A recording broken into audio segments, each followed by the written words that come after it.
In this video I'm going to tell you everything that you need to know about buying a motorcycle in Vietnam. Which place you need to look for, where you can buy them, is it better to buy one, can you better rent one, and what are all the kind of paperwork that you are going to need, and what are you going to need for the border crossing. Because if you are going to buy a motorcycle in Vietnam, I will assume that you would also be using it to get across the borders, to get from Vietnam to Laos, or either from Vietnam to Cambodia, because those are options that you have on the table. My name is Harley Hoffman. I spent about 4 or 5 months in Vietnam. We even bought 2 motorbikes, one for me, one for Nick, and it was one of the best choices that we made. And why was it one of the best choices that we made? First of all, we just had the freedom that we didn't have to look for a place to rent a motorbike every time. We didn't have to leave our passport all the time, and we could just get from point A to point B very easy, and not have to look at the bus sketch and everything. What would be the reason that you would buy a motorbike and not rent a motorbike? That's a really good question that you would probably have. I will first talk about renting a motorbike. If you are going to rent a motorbike for a month, let's say 2 months, to get from north to Vietnam to central, or central to south, you will be spending around the 300 USD or euros for a motorcycle for a month. And if anything happens with the motorbike, then you will be screwed. For if you damage it or anything, they will probably be off your deposit. But the possibility is that it's very easy. You can just go to a shop, tell them your plan, they would help you from step to step to get everything right, and they will really guide you with that. So that's one positive thing about it. But the negative thing is, once you're gone and you're gonna sell it, then your money is just gone. So we were in favor of buying a motorcycle, also because we wanted to cross the borders, and you need to have your own motorbike to cross the borders. Sometimes we hear that you can do it with a rental company, but most of the time you will do that in a group. So you will do it as a tour with a guide that will guide you through the process. So if you're doing it single or with a couple of friends, you're not able to do it with a rental motorbike. Also, to buy a motorbike in Vietnam is not really that expensive, to be honest. We bought 2 motorbikes. In total we spent around the 500 euros for it, and after that we also sold them for around 400 euros. So we used them for 4 to 6 months, did a little bit of maintenance here and there. Because you're in Asia, the maintenance is really cheap price, which is nice. If something breaks, you won't be spending more than 10 euros for it, so you don't have to stress about that if you're concerned about things that are breaking or a new tire. I had flat tires all the time, for an example, because I had too much weight. So you are going to Vietnam and you're going to buy a motorbike, but where can you buy a motorbike? That's a really good question, because you're not really familiar there. Well, we bought a motorbikes in Hanoi, and there are a couple places that you can visit. You have just like car dealers, that you have massive street with hundreds and hundreds of motorbikes all lined up. Personally, I would avoid these places.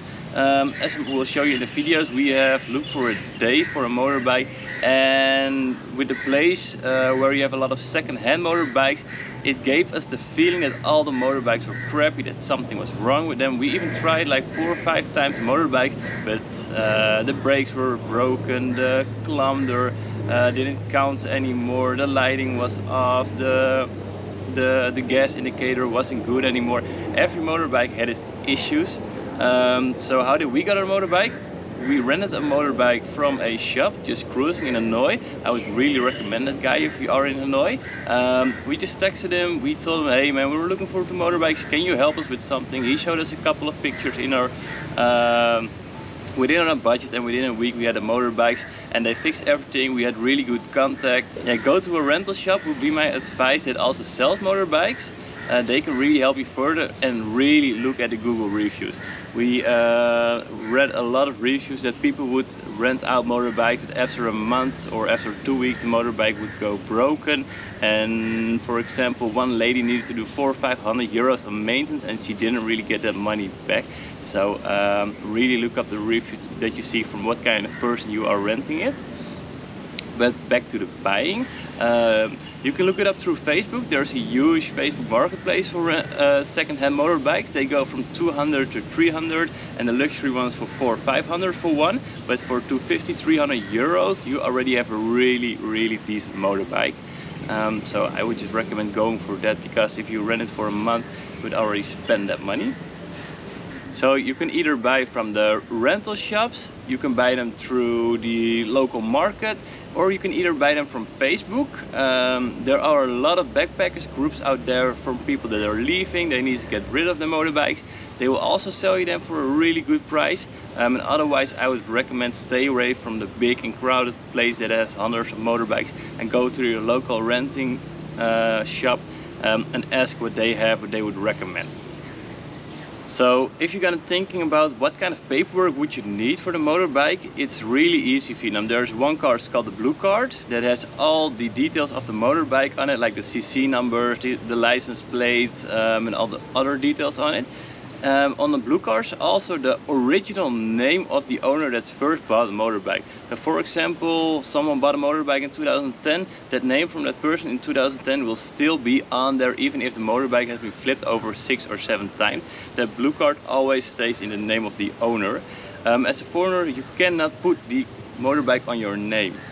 So how can you prove that it's yours? Well, if you're buying a motorbike, what's really important is that you get a letter that you have bought a motorbike. It's a letter, literally a seller's agreement or a buyer's agreement that you have, that says, hey, my name is this and this and this, I bought the motorbike from this shop, here are the details of the bike, and that's the only proof you literally have that you legally bought the motorbike.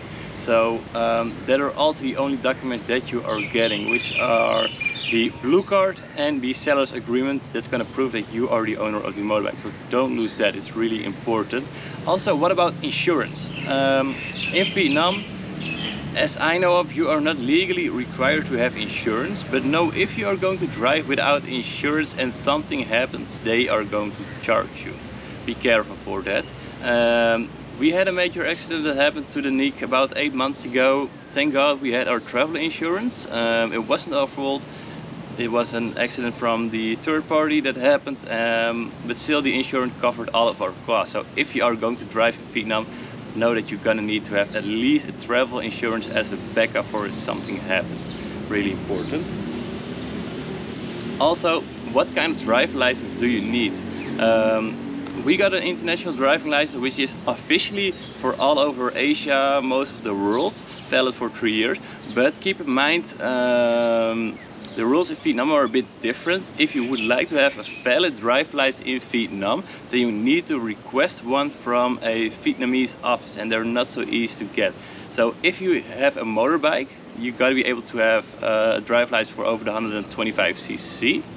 Then you are allowed to drive them, but an international driving license, it is valid, but according to the laws of the Vietnamese, it isn't. So it's, yeah, how can I say that? It's a bit in between there. But if you have it and police stops you with it, most of the time they will let you go, or they want to have €1 or €2 just for the time. And the driving style in Vietnam, which is really important. This maybe sounds weird, but when you get in Vietnam, there are so many scooters and it's so overwhelming. Also, normally when you see a traffic light, red means stop, green means go, which is obvious. But in Vietnam is red, maybe I stop, maybe I go, and green is just go. So you can never be sure that when they have a red light, they will stop. I think 30 to 40% just cross the red light, which makes driving in Vietnam so dangerous. Also, the roads in Vietnam. It's still Asia that you're in, but most of the roads in Vietnam are really good. But keep in mind, you're in Asia, so if you have a pothole here and there, if there are some holes in the ground, a lot of dirt on the ground,